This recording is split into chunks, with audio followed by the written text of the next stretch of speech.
एक सुनहरी सुबह में एक छोटा सा गांव था जिसका नाम था रोजापुर। यहाँ के लोगों की जिंदगी नौकरी, परिवार और रोजमर्रा के काम में बीतती थी। लेकिन इस गांव में एक लड़का था जिसका नाम था राहुल। वह बिल्कुल अन्य लोगों जैसा ही था, लेकिन एक बात थी जो उसे अलग बनाती थी।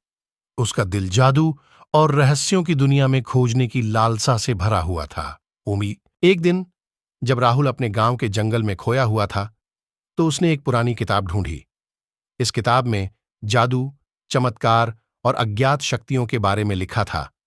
राहुल ने इसे ध्यान से पढ़ा और फिर सोचा, क्या मैं इन सभी चीजों को सच मान सकता हूं?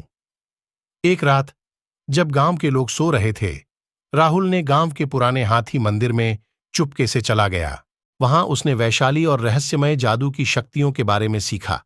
धीरे धीरे उसने अपनी शक्तियों को बढ़ाया और उन्हें नियंत्रित करना सीखा। लेकिन उसकी खुशियों के बीच एक अंधविश्वास भी था। जंगल में एक डरावनी आवाज सुनाई देती थी और गांव के लोग कहते थे कि वह जंगल में एक भूत रहता है।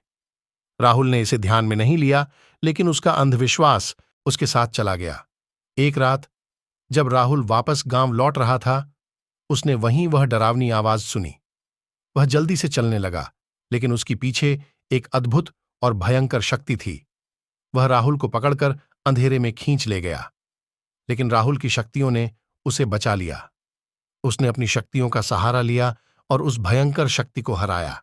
फिर से वह गांव के लोगों के बीच वापस लौटा, लेकिन इस बार उसने अपने अंधविश्वास को भी हरा दिया। इस घटना के बाद राहुल गांव के लोगों के नजरों में एक हीरो बन गया। उसने न सिर्फ खुद को बल्कि